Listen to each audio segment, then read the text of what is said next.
What's up, guys? This is Coach Grant with First Down Training, and today we're going to be breaking down some moves that DBs will not be able to guard when you are running routes. So I hope this video helps you guys out. Hope it could teach you a few new things, but also, fellas, if you are a wide receiver or a quarterback and would like to train with us this offseason, we are going to be coming out to 8 more states across the U.S. for 2-day-long QB and wide receiver camps. Next up on our camp tour, we are going to be coming out to Honolulu, Hawaii. That camp is completely sold out, but then we'll be heading out to Boston, Massachusetts. That camp is also sold out, but we will be coming out to 6 more states: Cleveland, Ohio, Austin, Texas, Seattle, Newark, Denver, and Los Angeles. All those camps have available spots, but will sell out probably within the next month. So we'd love to see you there, fellas, if you plan on attending. Very first link in that description below. Let's get started with this video. So how this video is going to work is we're going to be talking about a specific move that wide receivers can use on their route running, but we're going to be showing a bad example of that move first, talk about some things that the wide receiver needs to correct, then show a positive example, okay? So this first example is going to be a negative example, and this is a wide receiver running a post route versus this like outside leverage coverage. So let's play this full speed and then we'll break it down. So this wide receiver gives away the route with this pad level. The 3 most important things when it comes down to selling your route is going to be speed, stride, and then last but not least, but probably the most important, is the body language, right? So on every single route, we're trying to make this DB think we're running vertical, right? Whether I'm, trying to run around him and run a fade, whether I'm trying to run this inside release, get him to flip and slip underneath, but I need to make sure that I'm running hard, number one, because the DB is reading my body language, but just as much as him reading my body language, he's also reading my speed. I got to make sure that I'm running in full stride. A lot of wide receivers right before the break point will start chopping their steps to prepare for the cut. We don't want to do that. But last but not least, you got to stay committed to the route with your hips and with your shoulders. So this wide receiver is coming up on the break. His goal is probably to attack the blind spot of this DB, attack his leverage, get him to widen out, and then slip underneath and win on this post. However, what he does here is that before he attacks the blind spot, his hips and his shoulders start to drift to the inside, giving away the inside route. Now, this might work if he was trying to run like an outside breaking route, like an out, like a corner, and this DB would have been screwed because he played this thing extremely well. But that fact of the matter is that's not the route that he was running. He was running a post route, and he started to give it away with that upper body. And when you give that thing away with your upper body and tilt to the inside, that is a telegraph of where you are going to go, and that is what's going to move that DB. So anytime that we sell fade, which is what attacking the blind spot is, and that is the move that we're focusing on, you have to commit with your upper body. So I'm going to play this again full speed, and then we'll break down a positive example of this. So fellas, you got to understand your body language is just as important as your speed and as your stride. So this wide receiver's got the same type of look, live game situation, DB's in zone, like kind of squared up like how the DB was in the last example, eyes to the inside, and he's got an area called the blind spot.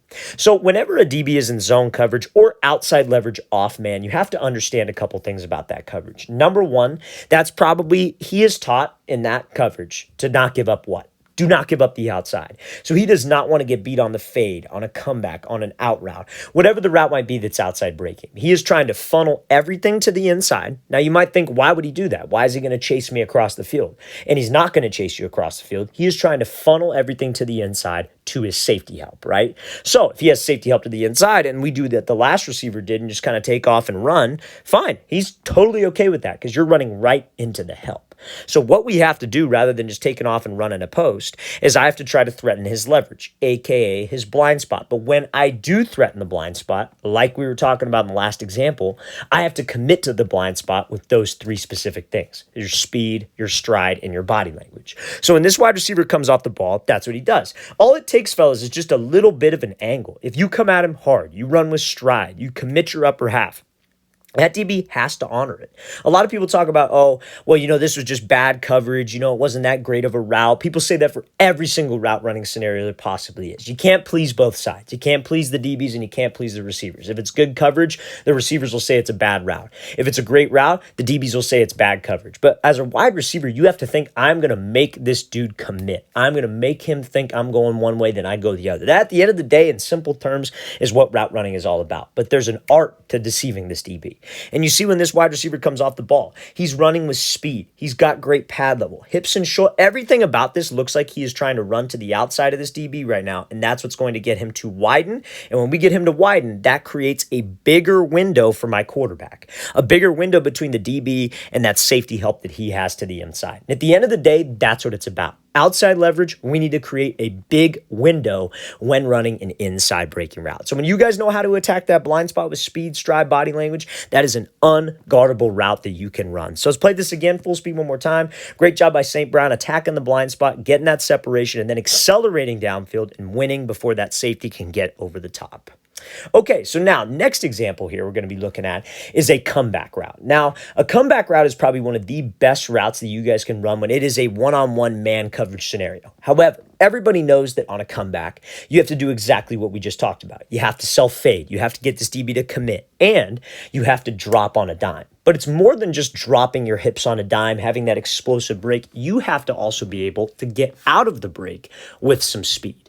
Now, a lot of guys, what they'll do is when they drop down, when they snap with their hips, they pop straight up in the air. And that's the mistake that we want to try to avoid. So that's what I'm going to show with this first example. So this wide receiver does everything right. He attacks the DB's leverage, he sells fade, but when he breaks, he stands straight up and there's no acceleration out of the break. If he would have driven out of this break, he may have had a chance to go get to this ball. Or maybe he would have gotten a little bit more separation and this DB wouldn't be right on his hip. So let's talk about it, right? So coming off the ball, every single wide receiver needs to have a pre-snap process. Just like we were talking about that DB who's an outside leverage and all those things that like all of his responsibilities when he's outside leverage. Same thing when a DB's inside shade. His goal is to prevent the inside route, force everything outside. So off of the line, he does everything correct. He attacks him, he pushes up vertical like we were saying. Now at the break point, he drops his hips. But I want you to watch what he does after he drops his hips like we said. He drops and he turns his head. He just snaps the head around. There's no drive out of there with his lower half. There's no rip of his hips out of the break. He's just turning. And fellas, when you guys drop into a break point and you just snap your head around when you have to accelerate out of the break, that pops you up. And when you're standing super tall, you don't have any speed out of that break. What we got to be thinking at the top of the break is that when you drop down and you get low with your hips, you are trying to stay low. Like you're dropping underneath a small tunnel. You drop into the tunnel, we have to stay low and have powerful steps with my feet. We have to flip my hips out of the break because the hips will get your head and will get your shoulders out. The hips pretty much control your entire body. But when you guys drop down with your hips and then you try to turn your head and you turn, you pop your chest up, everything stands up, I get stuck at the break and I have no drive out of this thing. And that's the icing on the cake, fellas. There are 3 phases to every single route. Number 1, you have to sell it. You have to sell vertical. You got to run hard, good stride, good body language, like we talked about.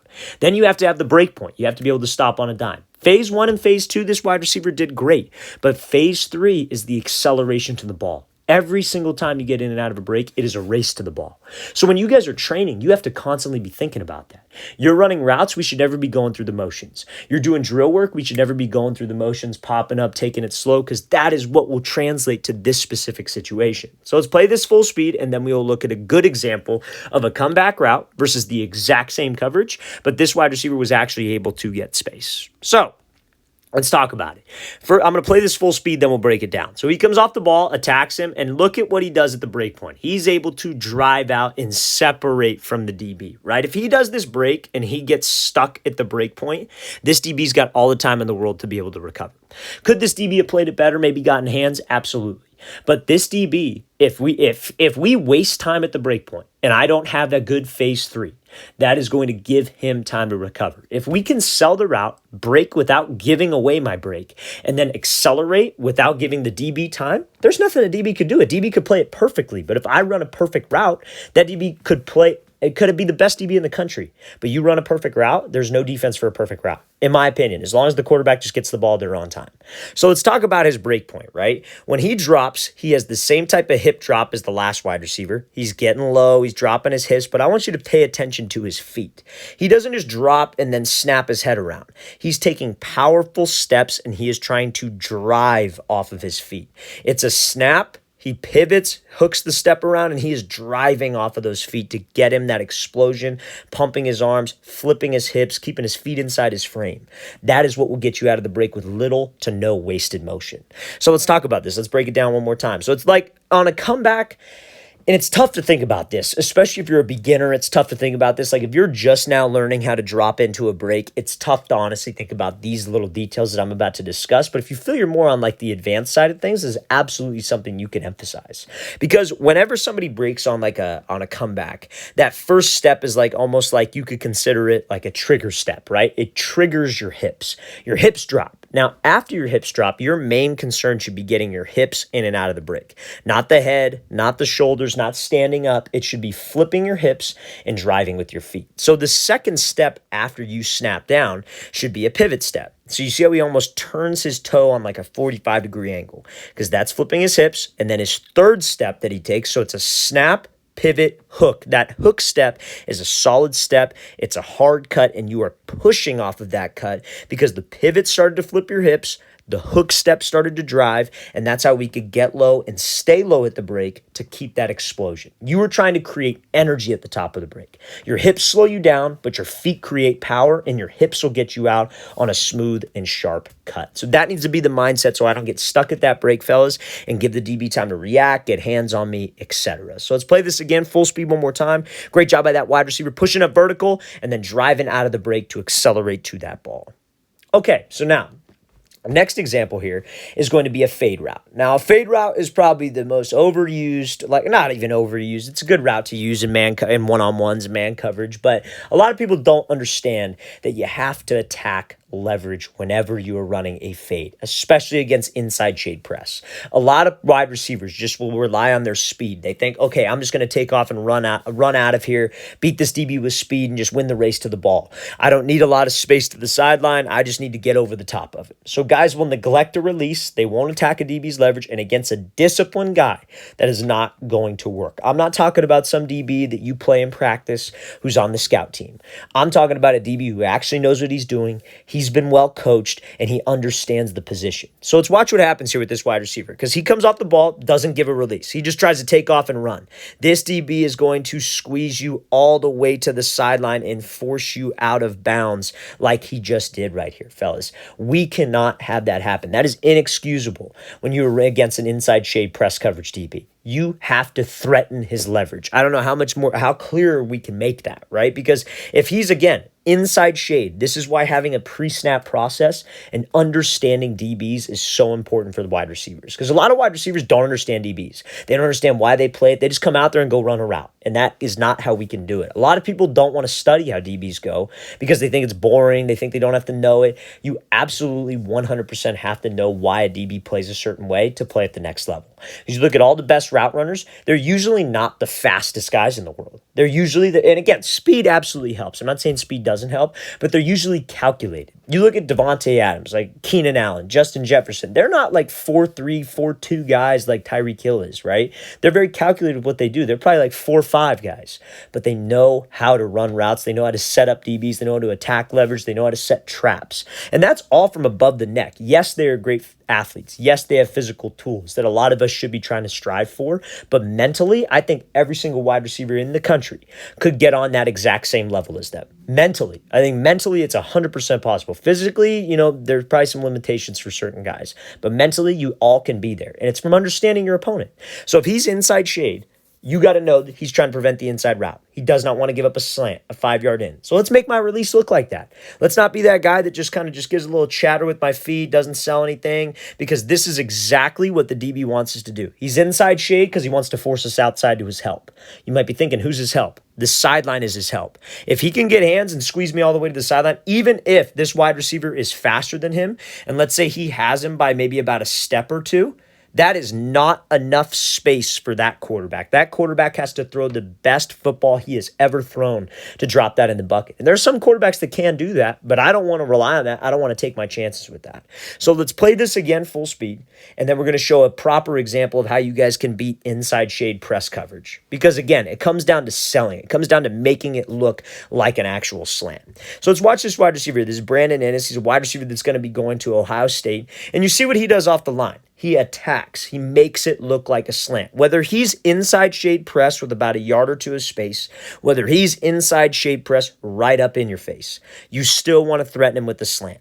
And when you guys come off the ball and you attack him, and when you actually throw a cut outside of his frame. Your hips and shoulders sell. It's not this like lateral, like foot fire stuff that last wide receiver did. He has to honor that, fellas, because his sole responsibility, protect the inside. Do not give up the inside. So if we can make it look like we're going there, and he's taught, do not give it up, that is the best way to get him to move, and that is what can get us space to the outside. So fellas, inside shade, you're running a fade, please do not just take off and run. Let's actually threaten that leverage. Let's actually attack him, and that is what will set us up for more space.